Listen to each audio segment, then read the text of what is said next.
Boa tarde a todos, sejam muito bem-vindos. Querido irmão Carnélio, o que é que você reservou para o nosso estudo de hoje? O que você vem trazer para a gente, meu irmão? Prazer te ver. Seja bem-vindo, a palavra é sua. Muito agradecido, amigo Paulo, estava com saudade de você. Eu vejo a Cláudia. Tudo bem, Cláudia? Tudo bom, você? Quanto tempo? Quanto tempo? É verdade, da nossa FIAP lá, nossas reuniões, né, as palestras. E hoje... Oi? Está arrebentando nas palestras lá de sexta-feira. Estamos lá na programação da nossa FIAP, dando continuidade à obra da casa, né? A obra do Ribeiro, a FIAP. Eu agradeço muito a tua presença, Cláudia. Estou gostando muito. Ô, Carnélio. Oi. Você me permite uma breve correção? À vontade. Dando apoio à obra da espiritualidade. É verdade. Através do seu Ribeiro, de você, de tantas pessoas que tem lá, como claro. em outras casas mais, né? É verdade. O correto é essa espiritualidade, né? Que tem o nosso Jesus, o nosso Cristo, cuidando de todos nós. Bom, vamos iniciar os nossos estudos.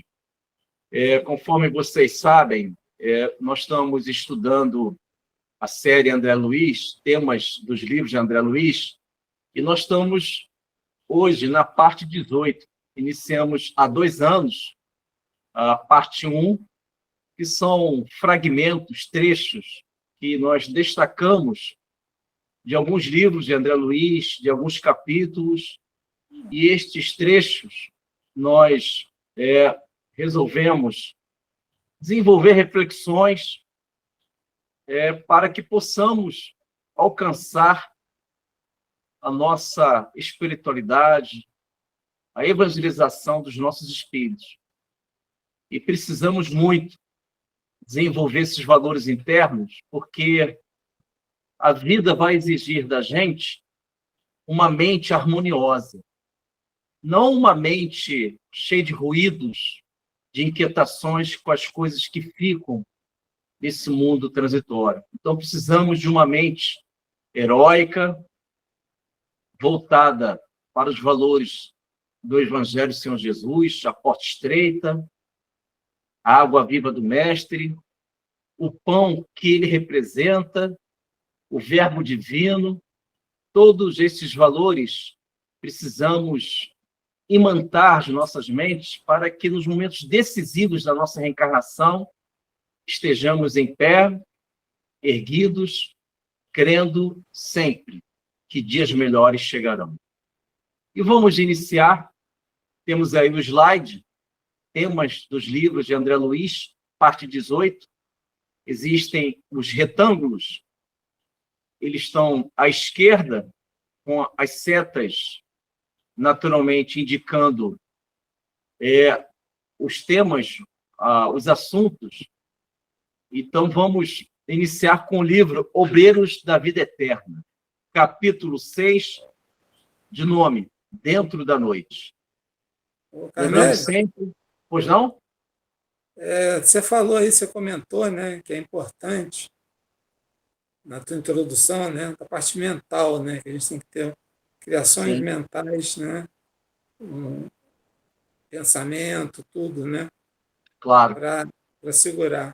E eu queria só ilustrar, né, que Paulo de Tarso, lógico, tem uma passagem que ele fala que renovai-vos pela renovação. Aí do grego pode ter duas traduções, do vosso entendimento, e uma outra tradução é pela renovação da vossa mente. Só olha que interessante. Ilustrar o que você está falando aí. Perfeito. Paulo de Tarso, o grande apóstolo, um dos representantes do Senhor Jesus entre nós, trazendo essas reflexões importantíssimas. Então, vamos iniciar o livro Obreiros da Vida Eterna, capítulo 6, Dentro da Noite. Lembrando que em cada livro de André Luiz existe minimamente um mentor ou mentores que acompanham André Luiz na vida espiritual, na vida astral.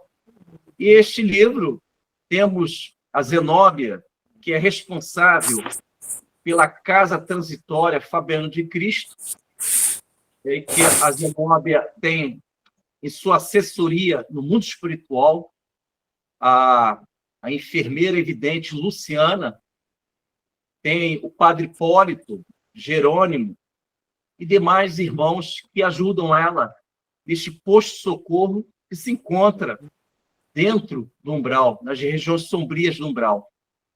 E, num dado momento, nesse capítulo Dentro da Noite, eles estão trilhando em grupo no ambiente do umbral.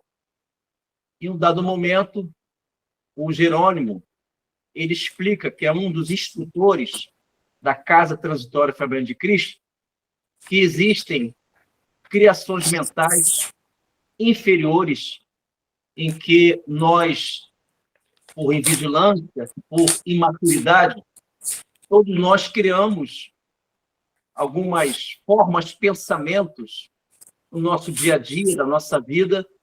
E nesse capítulo do livro Obreiros da Vida Eterna, psicografia de Chico Xavier, capítulo 6, Dentro da Noite, o Jerônimo explica que na região do umbral existem criações mentais inferiores. Criamos também aqui no mundo encarnado, só que elas não são tão visíveis assim. Já no umbral, elas ganham contorno de forma mais intensa, mas precisamos desenvolver a harmonização do espírito. Estas criações mentais inferiores, elas são emitidas, irradiadas pelo nosso perispírito, pelo nosso halo vital, através dos pensamentos. E os pensamentos, eles são ditos, eles são direcionados pela nossa mentalidade. O que pensamos da vida? Qual a nossa definição da vida, dos valores da vida? Se as minhas definições, a minha mentalidade, dizem respeito a uma visão puramente corporal, material, da vida transitória, eu irei criar imagens, formas, pensamentos desagradáveis. Então, o que eu preciso desenvolver? Disciplinas espirituais. Primeiro, desenvolver ideias que estão consagradas no Evangelho do Senhor Jesus. O Mestre Jesus, no seu Evangelho, ele mencionou: quem quiser seguir os meus passos, negue a si mesmo e tome sua cruz. Negar a si mesmo é negar estas criações mentais inferiores, em que eu estou propagando através de atitudes violadoras das leis divinas. Por exemplo, a irritação constantemente em mim. Estou sempre irritado, não aquela situação isolada. Estou falando a irritação como padrão de vida, ou ansiedade, ou um sistema nervoso incontrolável. Eu estou gerando uma habitualidade destas tendências no meu dia a dia. Ao longo de anos, a minha aura, o meu perispírito, todo ele está impregnado com formas, pensamentos desagradáveis. Vamos trazer um exemplo para que possamos identificar isso com muita clareza. Recomendo a todos que leiam um capítulo chamado Fracasso, do livro Missionários da Luz, em que nesse capítulo Fracasso existe uma personagem, Cesarina. Ela, uma jovem, inquieta e vigilante, ela está sendo obsidiada por 3 obsessores, segundo André Luiz, 3 obsessores que têm formas horrendas, desagradáveis. E segundo o mentor Alexandre, que esclarece sobre esse capítulo, diz que a mente da Cesarina, ela está encarnada, os obsessores estão encarnados, são 3.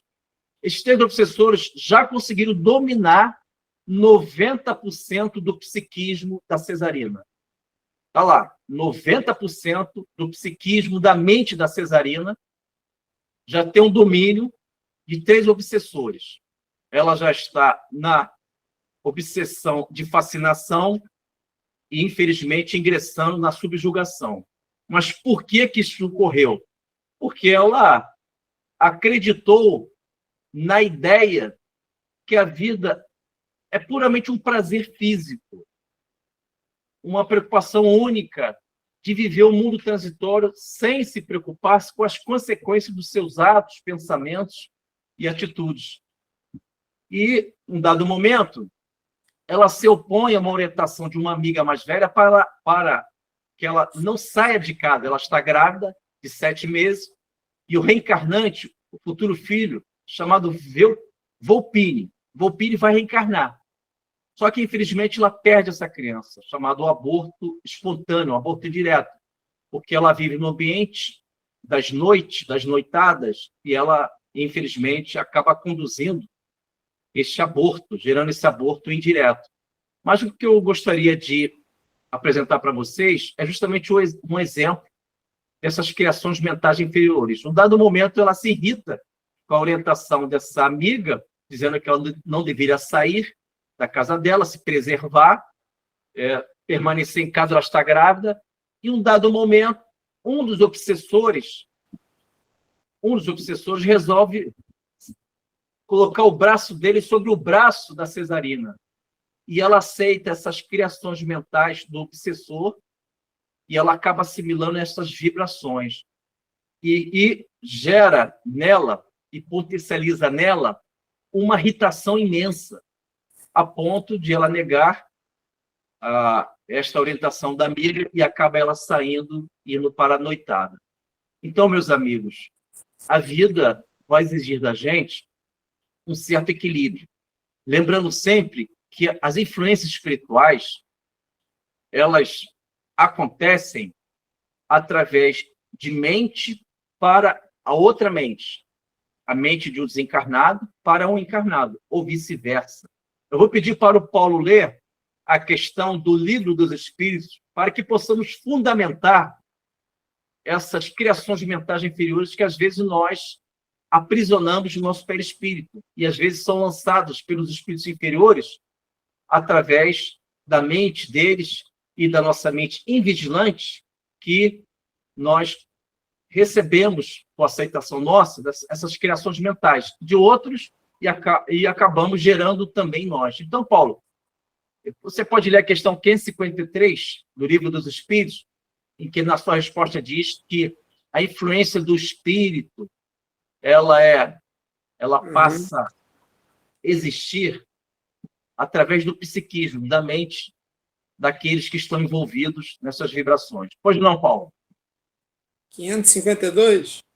553. Deu um balão, hein? Era 132, depois era 230. Não, 553. Depois eu vou botar 132. Mas vamos lá. Bom, essa questão é do capítulo 9, da parte segunda, né? Que a parte segunda do Livro dos Espíritos fala das relações do mundo espiritual. E a pergunta é a seguinte: o título do item, né, dentro do capítulo, é Poder Oculto, Talismãs e Feiticeiros. Prato cheio, né? Então, o que pensar da crença no poder que teriam certas pessoas de lançar feitiços, entre aspas, macumba? Tem gente que morre de medo da macumba, né? Feitiço.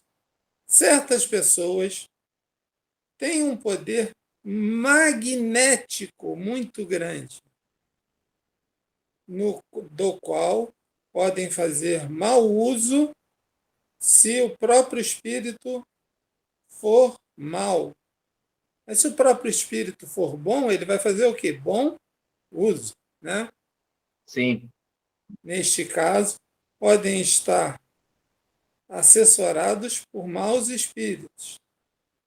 E maus a gente lembra.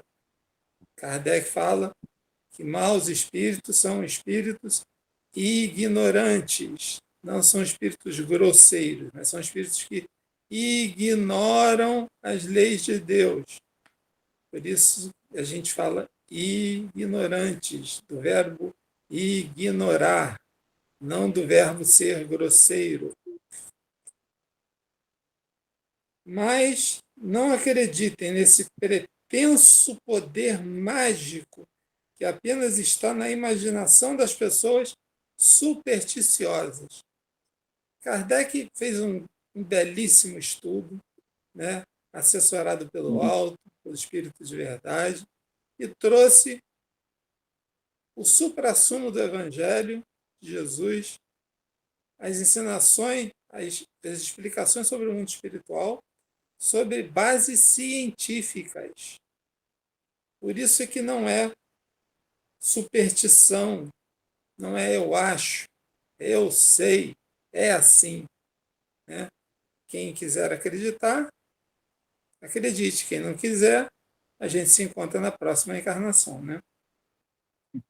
Ignorantes das verdadeiras leis da natureza. Os fatos citados são fatos naturais, mal observados e, sobretudo, mal compreendidos. Fechou. Arnélio? Oi, pois não. Finalizou, amigo Paulo? Já? Acabou? Ótimo. Obrigado, Paulo. Então, Nada. conforme a leitura que o Paulo fez da 553, nós temos esta influência, uma aceitação nossa. Por isso que devemos vigiar sempre. Bom, vamos agora para o segundo retângulo, o livro Missionários da Luz, capítulo 12, Preparação de Experiências.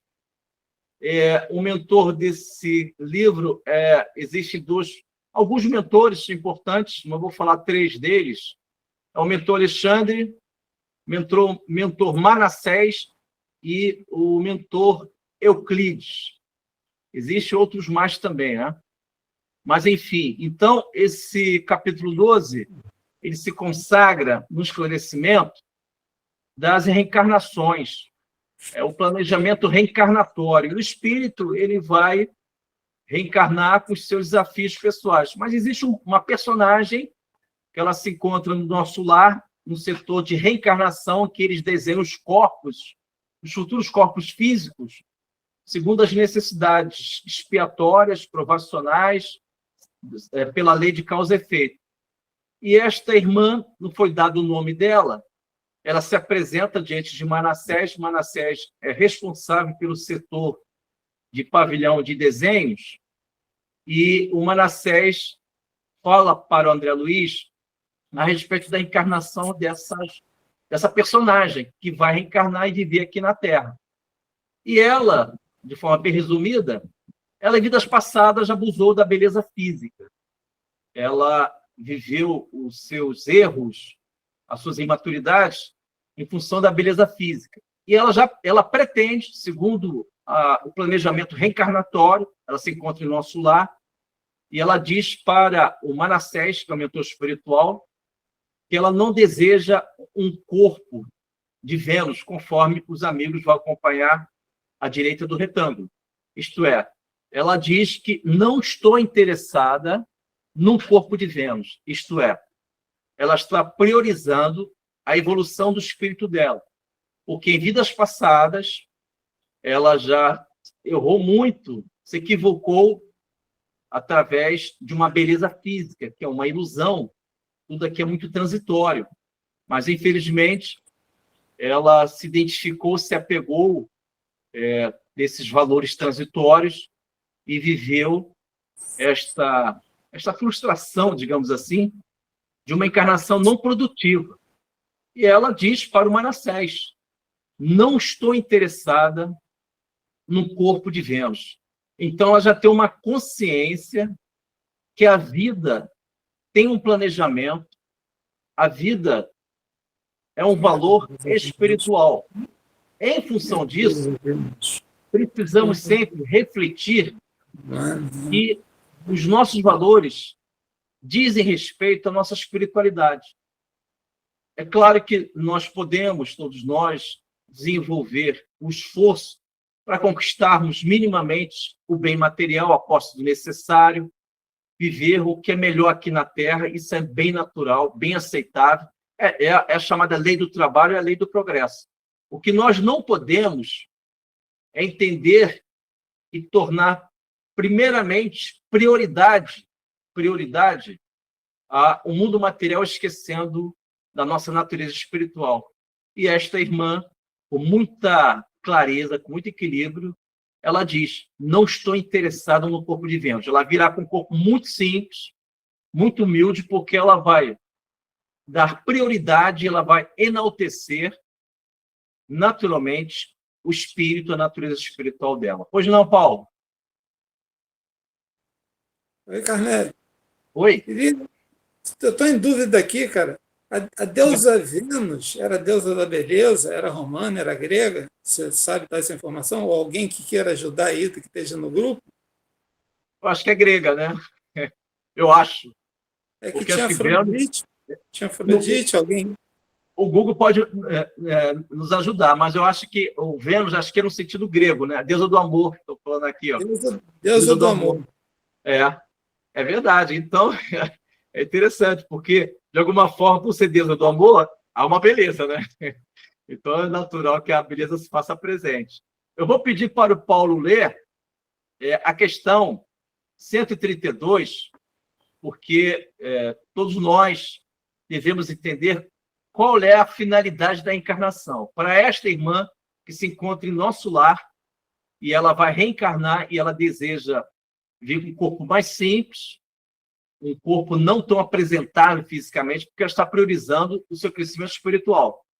Diante disso, o livro dos Espíritos pode fundamentar a boa intenção dessa irmã, que está na questão 132 do livro dos Espíritos, em que Allan Kardec pergunta qual é a finalidade da reencarnação, é próximo disso. E a resposta à primeira parte diz que, primeiramente, é a busca da perfeição. Devemos buscar a perfeição. Para outros, expiação, e outros, missão, e enfim. Então, vou pedir para o Paulo ler, para que possamos ter esse fundamento do livro dos Espíritos, que nos ajuda a entendermos esta questão que essa irmã está colocando. Questão 132. Pois não, Paulo? Vamos lá. Teve outra contribuição aqui de uma irmã. Afrodite é uma deusa grega do amor, da beleza, né? Só que, e aqui o Itamar passou para a gente, era uma deusa romana. Tinha muito isso naquela época, né? Questão 132, Livro dos Espíritos, parte segunda também, que fala do mundo espírita. Encarnação dos Espíritos, é o título do capítulo. Qual é o alvo, o objetivo, né? Propósito da encarnação dos Espíritos? Deus a impõe. Alguns podem até, Deus a impõe, e o livre-arbítrio, onde é que fica? Isso aí eu deixo para o Carmelo responder, ok? Tá ótimo. Com a finalidade de fazê-lo chegar à perfeição. Os espíritos passam pela experiência da encarnação, visando a objetivos. Carmelo explicou aí o objetivo, né? É isso aí. Que a irmã tinha. Para uns, é uma expiação. Para outros, uma missão. E aí depois o Carmelo também pode explicar para a gente o que é expiação, o que é missão, o que é tarefa, né? Mas, para chegar a essa perfeição, devem sofrer de todas as vicissitudes da experiência corporal. Esta é a expiação. A encarnação tem também um outro objetivo, é de colocar o espírito em condições de cumprir a sua parte na obra da criação. Carmelo, a gente tem uma parte na obra de Deus? É verdade. Fala disso para a gente depois também. Conta essa história para a gente. E para executá-la, é que em cada mundo toma um corpo. Carmelo, mais pergunta para você. Em cada mundo toma um corpo. Os corpos são iguais, são diferentes, como é que é? Então, o Livro dos Espíritos aqui está afirmando que existem outros mundos, que Sim, existem os espíritos encarnando de alguma maneira. Olha, numa questão, quantos quantos conteúdos. a gente pode desenvolver aí? O Carmelo vai fazer isso para a gente, com toda certeza, né? Estamos juntos. Você conhece, Paulo, você conhece a resposta. Ele é o nosso mestre. É para executá-la que cada mundo está aqui, a fim de nele cumprir as ordens de Deus. Dessa forma, concorre ele à obra geral, avançando progressivamente. A ação de seres corpóreos é necessária à marcha do universo, ou seja, existem os seres não corpóreos. A marcha do universo, peraí, me perdi. Mas Deus, em sua sabedoria, quis que, nessa mesma ação, encontrassem um meio de progredir e de aproximar-se dele. E assim que, por uma lei admirável da providência, todas as coisas estão interrelacionadas e tudo é solidário na natureza. Aí, a última fica com a primeira pergunta. Que lei é essa, Carmelo? Você diz qual lei? Certamente deve ser a lei do progresso, né? No finalzinho ele fala que é assim que, por uma lei admirável da providência, todas as coisas estão interrelacionadas e tudo é solidário na natureza. Lei do progresso, lei de causa e efeito. Creio eu que deve ser a lei do progresso, porque tem uma questão do Livro dos Espíritos, 540, que nos dá o marco inicial do princípio espiritual, princípio inteligente, até alcançarmos o arcanjo. Aí ela responde o seguinte: do princípio, do átomo primitivo ao arcanjo. Então, é a lei do progresso. Mas o amigo Paulo, na leitura, falou a respeito de expiação e provação. Segundo Emmanuel, no livro Consolador, ele nos dá esta diferença de forma bem didática. Para o Emmanuel, no livro O Consolador, psicografia de Chico Xavier, expiação, podemos entender que é uma sentença que nós mesmos criamos em nossa consciência para que possamos resgatar um erro. Se eu errei no passado, eu vou querer resgatar. A expiação é isso. Errei no passado, abandonei afetos. Na encarnação seguinte, eu quero resgatar esses abandonos, estas indiferenças que eu criei com afetos, com pessoas nas minhas encarnações passadas. Então, associa sempre expiação com resgates espirituais. Eu estou resgatando. Agora estou tentando ter uma vida nova, uma nova história. A provação, a prova diz respeito à necessidade de eu avançar, evoluir. Eu não tenho o erro do passado, mas eu tenho um limite evolutivo. Eu preciso avançar a espiritualidade, porque é um projeto divino em mim, em todos nós, que Jesus mencionou, o vós sois deuses. Para que eu possa alcançar o vós sois deuses, eu preciso resgatar o passado, expiação tem a ver com o passado, estou resgatando, superando o problema do passado, e as provas dizem respeito ao futuro. Eu preciso avançar para me tornar um Cristo daqui a milhões de anos, mas para isso eu serei provocado pela vida. Algumas barreiras vão existir, não por culpa minha, mas para que eu possa avançar na minha evolução e alcançar a angelitude, essa angelitude que sou ainda adormecido, eu preciso ativar e desabrochar em mim essa beleza espiritual. É o chamado vós sois deuses.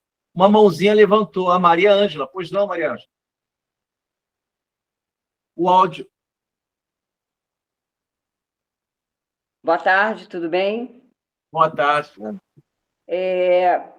Nós estamos vivendo essa transição do planeta e a nossa também interior, né? Considerado prova ou expiação?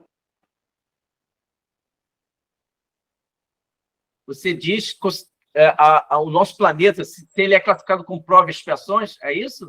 Nós estamos passando tanto pela transformação interior quanto pela transformação planetária. Isso Perfeito. é considerado, quando nós viemos para cá, trouxemos isso considerado como prova ou expiação? Olha, segundo o Allan Kardec, no Evangelho segundo o Espiritismo, no capítulo 4, item 4, capítulo 4, item 4, Allan Kardec esclarece, segundo os espíritos superiores, que a classificação do nosso planeta é de provas e expiações. E por ser provas e expiações, o mal predomina. O mal predomina. Já no regeneração, o bem predomina, que é o nosso lar. Já nos mundos ditosos, como no mundo ditoso aos celestiais, como em vida em Sírios, por exemplo, ali já existe a felicidade do espírito eterno. Então, segundo Allan Kardec, as provas e expiações, elas existem e ela povoou todo o universo como as escolas necessárias para que possamos alcançar esta evolução do espírito. Levantaram outra mãozinha aqui, eu não sei quem foi, tem uma mão levantada, não tem, Paulo? Foi o Jefferson. Deixa eu dar só uma palavrinha aqui para a Maria Angélica, não? Maria Ângela. Oi, Maria Ângela, tudo bom? Tudo. Kardec diz na Gênesis, né, que nós passaríamos por uma transformação, né? Mas a transformação não aconteceria no planeta, e sim nas entranhas de cada espírito, de cada alma. Então, necessariamente, nós não estamos vivendo uma expiação. Muitos estão, mas não dá para dizer você está, você não está, você está, você não está. Todos aqui temos um nível espiritual inferiores. Precisamos crescer e evoluir muito, tá? Mas o que a gente sabe, assim, de concreto, através da literatura espírita, né, Carmélia? É isso aí. É que os primeiros habitantes daqui da Terra vieram de um planeta chamado Capela. Degradados. É um processo que está acontecendo aqui da Terra, estão sendo degradados para o planeta inferior, enquanto nós vamos herdar a Terra. Numa das bem-aventuranças de Jesus, ele fala: os mansos herdarão a Terra. Então ficarão aqui aqueles que se adequarem às novas vibrações que estão cada vez mais chegando ao planeta através do quê? Do nascimento de novos espíritos inclinados ao bem, que aos poucos vão mudando a vibração total do planeta. Tudo bem? Obrigada, Paulo. Jefferson, não está com dúvida? Carmélia? É o Jefferson. Opa, ele levantou a mãozinha, pode ficar à vontade. Oi, Carmélia, tá me ouvindo? Opa, estou sim, amigão, fica à vontade. Meu queridão, qual seria a diferença básica entre a questão, já que foi tocado nesse assunto, entre a questão da tribulação, provação e expiação? Olha, segundo a nossa doutrina, aí eu vou revisitar o livro Consolador, a tribulação ela está implícita, ela se encontra dentro do processo de expiação. Então, todo e qualquer desafio que tem a ver com vidas passadas, sempre associar expiação como resgate espiritual em que você está recapitulando uma situação por alguma razão você errou, nós erramos, violamos as leis divinas e estamos numa nova encarnação para poder resgatar. Resgatar o quê? O passado. Vidas passadas. Então, expiação está sempre associado ao resgate espiritual. Você precisa superar uma situação que você deixou no passado. Existe ali uma violação da lei divina. Eu preciso superar uma problemática que influencia no meu psiquismo. Eu sinto uma melancolia, uma tristeza e, às vezes, até uma depressão, porque é a chamada ressonância. Eu estou visitando emocionalmente vidas passadas, porque eu sinto que há uma necessidade de eu resgatar, que pode ser pessoas, ou, naturalmente, um empreendimento que eu devo auxiliar a coletividade. Então, expiação está sempre associada a resgate espiritual que tem a ver com o passado. E a tribulação está dentro, está implicitamente dentro, digamos assim, da expiação. A provação é para o espírito evoluir. Não tem nada a ver com o erro do passado. É claro que essa palavra provação, ela tem um valor genérico. Quando as pessoas falam, e não estão erradas, quando elas falam provas, elas estão também mencionando as expiações. Mas a prova em si, no sentido estrito, no sentido bem específico, a prova é para você evoluir. Você precisa alcançar a sua angelitude. Para alcançar a sua angelitude, você terá que ter algumas faculdades, virtudes, isto é, você viver com a túnica nupcial, a iluminação do seu perispírito. Você só vai alcançar se você cumprir etapas para, naturalmente, viver essa divindade em si mesmo, entendeu? E Jesus lembrou no seu evangelho, ao dizer que vós sois deuses. Vós sois deuses é algo muito profundo. Para você se tornar um Deus no sentido Cristo, não um Deus criador, que é algo impossível, mas Deus no sentido do ungido, do Cristo, você precisa resgatar o passado, isto é desfazer a violação da lei, das leis divinas. Você tem que desfazer os equívocos do passado, e aí você avança no presente e, ao mesmo tempo, se lançar no futuro, através das provas que vão desenvolver em você a beleza do vós sois deuses. E agora nós temos no livro No Mundo Maior, capítulo 10, Dolorosa Perda. É o terceiro retângulo, capítulo 10, Dolorosa Perda, do livro No Mundo Maior. Este livro de André Luiz, todos são, existe um mentor chamado Calderaro. E esse capítulo, do Dolorosa Perda, diz respeito ao aborto. E, seguindo a flecha, naturalmente, sinalizando, está descrito um trecho desse capítulo. André Luiz narra: os raios mentais destruidores cruzavam-se. Isto é, o assunto desse capítulo é um aborto intencional de uma personagem chamada Cecília, em que ela resolve não gerar esse filho.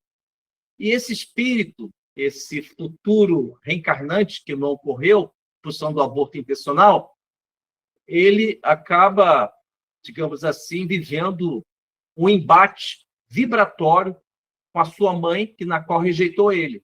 E o André Luiz observa que ele deixa de ser um feto, lembrando que André Luiz está descrevendo o que ocorre no mundo astral, no mundo espiritual, do ponto de vista espiritual, o que ocorre com o aborto. As consequências do aborto, mas na visão do André Luiz, do espírito. Está olhando ali o que está ocorrendo no mundo espiritual. Ela está realizando o aborto, infelizmente, e o espírito reencarnante estava na condição de feto, sabendo que ele será rejeitado pelo aborto, ele toma uma forma de um espírito próximo do normal e estabelece o diálogo com a futura mãe que está rejeitando a ele.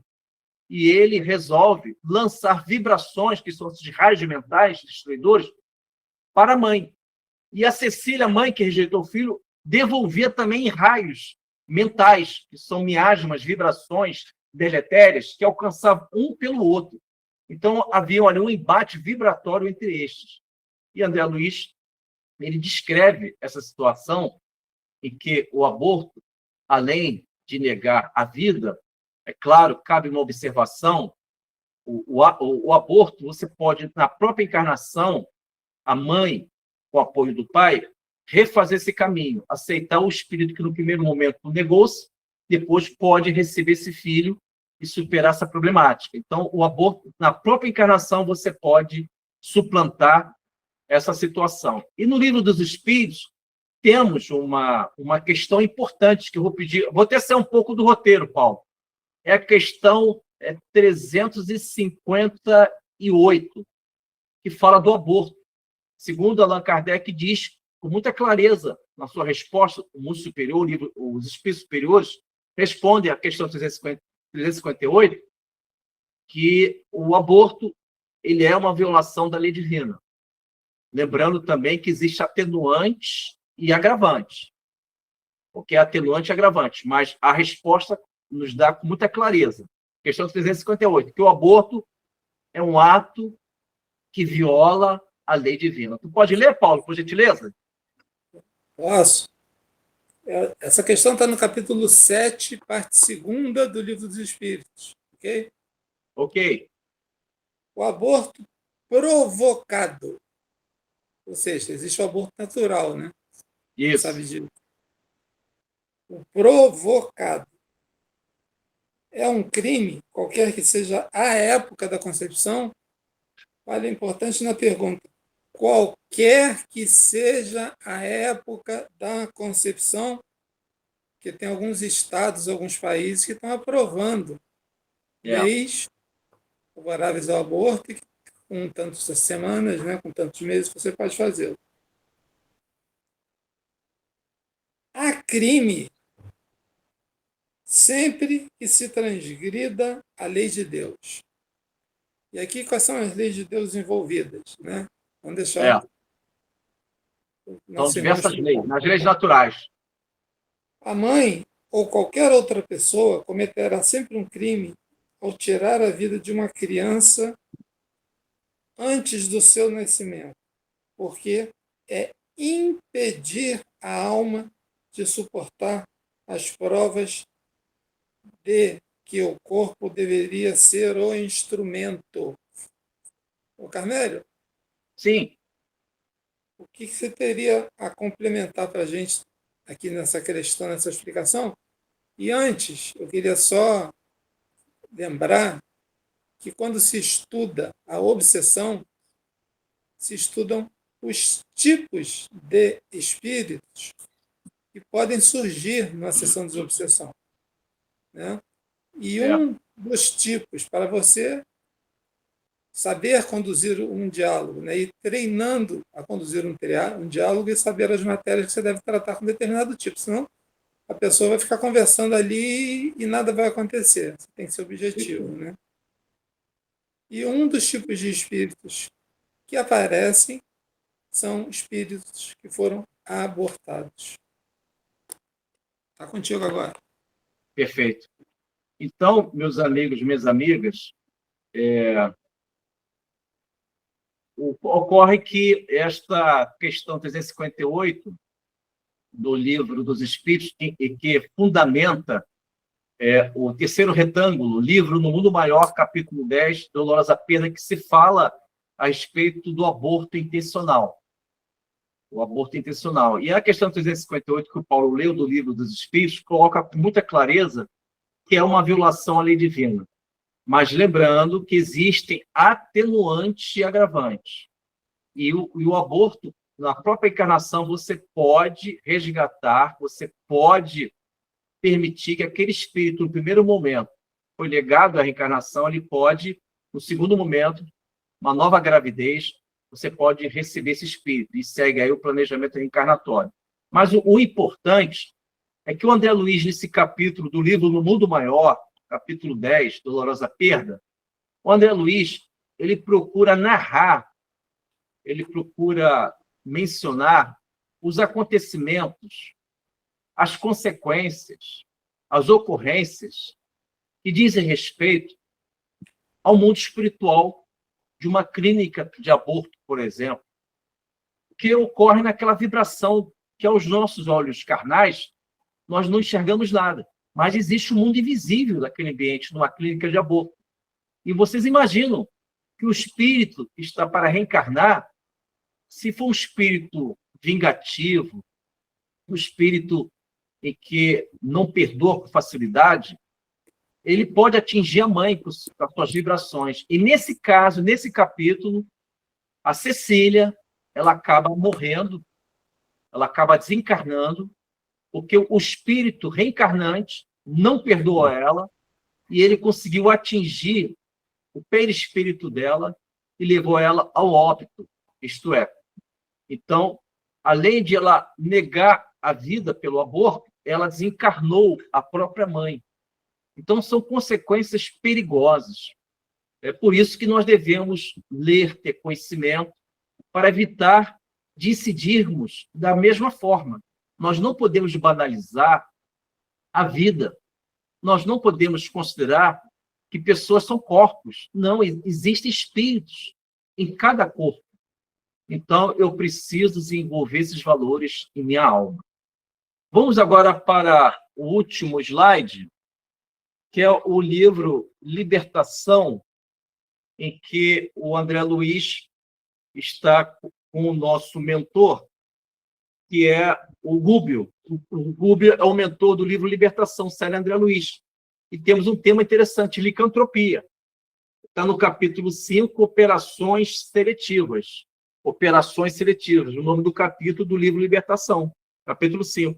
E licantropia é um fenômeno em que o perispírito, geralmente do desencarnado, ganha a forma de lobo, por uma indução, por uma hipnose, por uma ideia de fixação mental, uma ideia fixa, ou uma chamada ideia dominante, em que o espírito aceita, às vezes, o ódio, aceita uma sugestão de hipnose, que ele é um animal, ele é um espírito animalizado, e o perispírito vai ganhando essa forma de licantropia, a forma de lobo. E o André Luiz revela isso no livro Libertação, no capítulo 5, né? Operações Seletivas, em que eles se encontram numa cidade estranha. É numa região do Umbral, em que Rubem e André Luiz estão visitando uma região de difícil acesso, que eles vão tentar resgatar o Gregório, que é o filho da Matilde, uma mentora espiritual. O Gregório é um espírito que representa os dragões, um espírito, digamos assim, um juiz cruel, em que ele faz julgamentos dentro daquele ambiente sombrio. E é apresentado a ele, por isso que o nome do capítulo são chamadas Operações Seletivas. Eles selecionam os espíritos que desencarnam aqui na Terra, que têm uma culpabilidade, um remorso, que não consegue superar esse remorso para o arrependimento eficaz, ficou somente no remorso. Não quer resgatar o passado. E em um dado momento se apresenta uma mulher que ela, na última encarnação, ela se encontra ali aprisionada nessa região, nessa colônia penal, na região da sombra, no umbral sombrio, e o magistrado, o juiz chamado Gregório, resolve, e outros mais resolvem, julgar ela. Ela fez 4 abortos, e nesses abortos, o que parece que ela levou essas crianças à morte, de forma intencional. E ela, com muita culpa, aceitou a indução à hipnose, e todos viram, inclusive André Luiz e o próprio Rúbio, e os demais viram o perispírito dela se transformando em loba.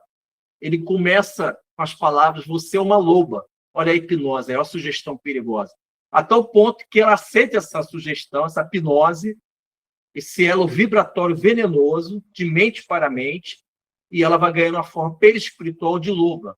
Uma vez que ela ganha essa forma, ela infelizmente, aceitou, pelo remorso excessivo, pela culpabilidade, sem a preocupação de resgatar espiritualmente, e viveu esse fenômeno desagradável, que é a chamada licantropia. Pois não, Paulo? Oi, Carnério. Licantropia é um fenômeno do mundo espiritual para o plano espiritual, né? Se as pessoas fixarem bem, mente em psicose é igual, é diferente? Como é que é isso? Você, grande Paulo. O Paulo pergunta, mas já sabe as respostas. É o nosso querido Paulo. Claro que ele conhece. Não, sabemos que a metempsicose é uma tese que os orientais levantaram, os hinduístas, uma parte do Oriente, que eles imaginavam que o espírito, já consagrado à evolução humana, poderia voltar, regredir, retroceder à condição de animal. Então, nesse caso, a nossa doutrina não aceita a metempsicose em função disso. Nós não retrocedemos, nós não encarnamos como formiga. Podemos até gostar de muito açúcar, né? Mas não encarnamos como formiga. Podemos até gostar, né, Paulo, de queijo, mas não quer dizer que a gente vai encarnar como rato, não é isso, Paulo? Então, na realidade, não existe retrocesso mental, evolutivo.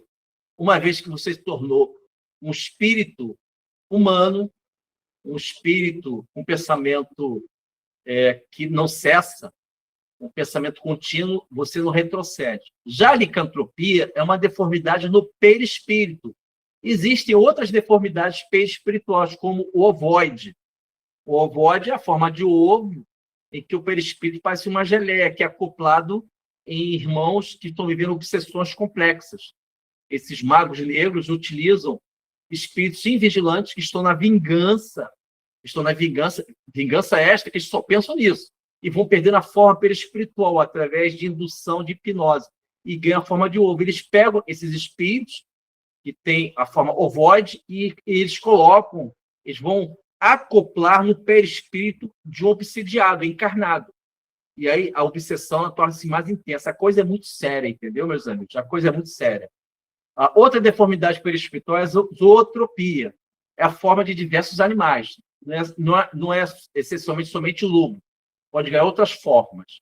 Mas, de qualquer maneira, o que precisamos para evitar essas vibrações, essas inquietações ou obsessões, seja ela de fascinação, simples ou subjugação?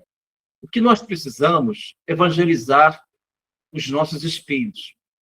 Precisamos sempre entender a palavra do Mestre Jesus. Jesus colocou algo muito profundo, dizendo o seguinte: o que nasce da carne é carne, o que nasce do espírito é espírito. Quando nascemos da carne, temos o corpo, que já é um avanço espiritual. Mas não basta você viver para o corpo. O nascimento da carne, ele requer o auxílio do pai e da mãe. Somos gratos. Mas nascer do espírito exige muito mais. Devemos buscar virtudes, valores, disciplinas espirituais, força moral no bem, resistência, silenciar para melhor falar, dialogar no momento oportuno. Aprender a passar pelos desertos das nossas emoções sem se estagnar, sem viver aquela paralisia emocional que é perigosa. Paralisia emocional é muito perigosa, porque você nada faz em favor da vida superior. Você ficou um paralítico espiritual. Você não deseja desenvolver valores, estudos, procurar cooperar com a coletividade, levando estes conhecimentos da nossa doutrina. Então, a paralisia emocional é muito perigosa e nociva, porque a licantropia, essas formas animalizadas no perispírito, elas só acontecem quando vivemos a paralisia emocional. Estamos estagnados na vida. Vocês devem lembrar de um personagem que é mencionado como Bartimeu, no Evangelho do Senhor Jesus. Vocês lembram do Bartimeu? Bartimeu ficava na calçada, era cego e mendigo. Então, isso na época de Jesus. E quando Bartimeu ouviu falar em Jesus, Jesus estava passando próximo dele, naquela aldeia, Bartimeu estava sentado na calçada da vida, segundo as Escrituras. É um grande símbolo. Não podemos ficar sentados na calçada da vida. Devemos viver o protagonismo da nossa evolução. E Bartimeu conseguiu sair da calçada da vida. Quando ele escuta a multidão dizer Jesus, Jesus, Bartimeu era cego, mas a cegueira não impediu que ele pudesse ouvir. Olha que interessante. Olha só que ensinamento. Ele estava na calçada, se ergue, porque a cegueira não impediu que ele pudesse ouvir. Ele tinha um plano B na sua evolução, a ponto de ele ouvir Jesus, e ele começou, filho de Davi, tenha misericórdia de mim. Jesus, filho de Davi, tenha misericórdia de mim, a ponto de ele viver uma exaltação e Jesus manda chamá-lo.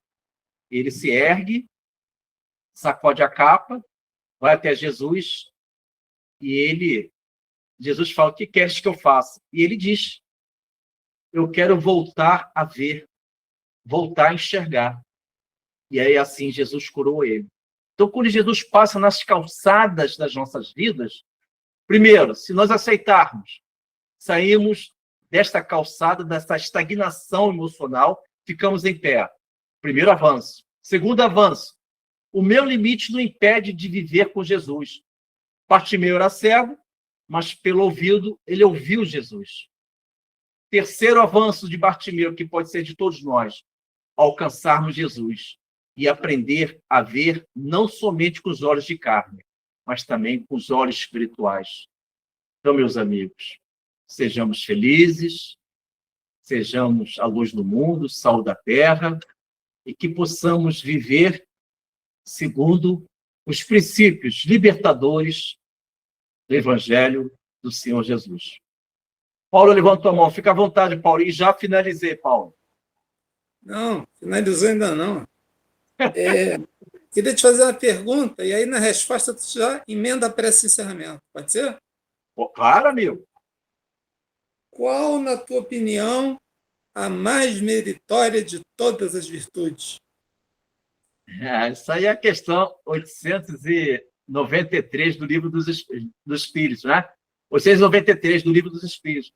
A resposta, uma parte dela, memorizando, diz que todas as virtudes têm o seu mérito, mas a mais importante é aquela que é desinteressada diante dos interesses pessoais. Isto é, você renunciar ao seu interesse pessoal. Mas tem uma parte dessa resposta muito interessante, a 893 do Livro dos Espíritos, que diz o seguinte: há resistência sempre quando voluntariamente você supera as suas inclinações dos maus pendores. Você vai ganhar resistência, você vai ganhar virtudes quando você voluntariamente, intencionalmente, você resiste aos arrastamentos, às inclinações dos maus pendores. É isso, Paulo.